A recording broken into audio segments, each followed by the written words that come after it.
ನಿನ್ನೆ ಡೆಲ್ಲಿಯ ಕೆಂಪುಕೋಟೆಯ ಬಳಿ ನಡೆದಂಥ ಕಾರ್ ಬಾಂಬ್ ಪ್ರಕರಣ ಇಡೀ ದೇಶ ಆಲೋಚನೆ ಮಾಡುವಂಥ ಒಂದು ಪರಿಸ್ಥಿತಿ. ಕಳೆದ 10-11 ವರ್ಷದಿಂದ ನಿಯಂತ್ರಣಕ್ಕೆ ಬಂದಿದ್ದಂಥ ಈ ಭಯೋತ್ಪಾದಕ ಕೃತ್ಯಗಳು ಇವನ್ನು ಹೀಗೆ ಬಿಡಬಾರ್ದು ಅಂತೇಳಿ ಹೇಳಿ ಭಯೋತ್ಪಾದಕರು ಮನಸ್ಸು ಮಾಡಿ ನಿನ್ನೆ ಕೆಂಪುಕೋಟೆಯ ಬಳಿ ಬಾಂಬನ್ನಿಟ್ಟಂಥ ಒಂದು ಪ್ರಯತ್ನಗಳು ನಡೀತಾ ಇದ್ದಾವೆ ಅಂತೇಳಿ ಹೇಳಿ ಅನಿಸುತ್ತೆ. ಇಡೀ ದೇಶ ಇದನ್ನು ಖಂಡಿಸಬೇಕಾಗಿದೆ ಮತ್ತು ಇದರ ವಿರುದ್ಧ ಜನಜಾಗೃತಿ ನಿರ್ಮಾಣ ಆಗಬೇಕಾಗಿದೆ. ಭಾಳಷ್ಟು ಜನ ಇದರ ಮೊಂಡುವಾದವನ್ನು ಮಾಡ್ತಾಯಿದ್ದಾರೆ. ಭಯೋತ್ಪಾದಕರಿಗೆ ಧರ್ಮ ಇಲ್ಲ ಅಂತೇಳಿ ಹೇಳಿ.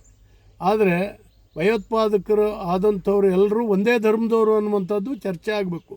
ಯಾಕೀಗ ಆಗ್ತಾ ಇದೆ ಅಂತೇಳಿ ಹೇಳಿ ಎಲ್ಲ ಧರ್ಮದವರು ಇದನ್ನು ಖಂಡಿಸುವಂಥ ಅವಶ್ಯಕತೆ ಇದೆ. ಮನುಕುಲದ ನಾಶಕ್ಕಾಗಿ ಹೊರಟಿರ್ತಕ್ಕಂಥವ್ರು ಇವರೇ ಹೊರತು ಯಾವ ಧರ್ಮವನ್ನು ಉಳಿಸ್ಲಿಕ್ಕೂ ಇವರು ಹೋರಾಟ ಅಲ್ಲ. ಇದನ್ನು ಜನರ ರಕ್ತ, ಜನರ ಪ್ರಾಣ ಹೀರುವಂಥದ್ದು ಇವರ ದಂಧೆಯಾಗಿದೆ. ಇದನ್ನು ನಿಯಂತ್ರಣಕ್ಕೆ ತರಬೇಕು ಮತ್ತು ಇವರಿಗೆ ಸರಿಯಾದಂಥ ಮಟ್ಟ ಹಾಕಬೇಕು. ಇಡೀ ದೇಶ ಜಾಗೃತ ಆದರೆ ಮಾತ್ರ ಖಂಡಿತವಾಗಿ ನಿಯಂತ್ರಣಕ್ಕೆ ಬರ್ತದೆ. ಇದನ್ನ ರಾಜಕಾರಣದ ದೃಷ್ಟಿಯಿಂದ ಯಾವ ಕಾರಣಕ್ಕೂ ನೋಡಬಾರ್ದು ಅಂತೇಳಿ ಹೇಳಿ ಈ ಸಂದರ್ಭದಲ್ಲಿ ಕೋರ್ತೇನೆ. ಮತ್ತು ಸರಿಯಾದ ರೀತಿ ವಿಚಾರಣೆ ನಡೆದು ಇವರ ಮೂಲ ಬೇರುಗಳನ್ನು ಕೂಡ ಕೆದಕಬೇಕಾಗಿದೆ.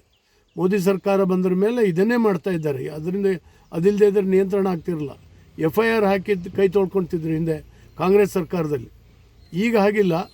ಅದರ ಮೂಲ ಬೇರುಗಳನ್ನು ಹುಡುಕೋದ್ರಿಂದಾಗಿ ಸ್ವಲ್ಪ ನಿಯಂತ್ರಣಕ್ಕೆ ಬಂದಿದೆ. ಇದನ್ನು ಕೂಡ ಮಟ್ಟ ಹಾಕಬೇಕಾಗಿದೆ. ಪಕ್ಕದ ಪಾಕಿಸ್ತಾನದ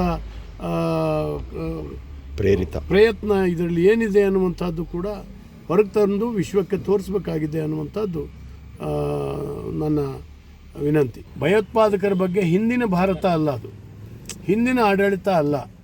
ಇವತ್ತು ಮೋದಿ ಆಡಳಿತ ಭಯೋತ್ಪಾದಕರಿಗೆ ಸಿಂಹಸ್ವಪ್ನವಾಗಿಯೇ ಕಳೆದ 11 ವರ್ಷವನ್ನು ದೇಶದ ನೆಮ್ಮದಿ ಶಾಂತಿಯನ್ನು ಕಾಪಾಡಿದೆ ಈ ಸರ್ಕಾರ. ಇನ್ನೂ ಕೂಡ ಕಾಪಾಡುತ್ತೆ ಅನ್ನುವಂಥ ನಂಬಿಕೆ, ವಿಶ್ವಾಸ ನಮ್ಮೆಲ್ಲರಿಗೂ ಇದೆ.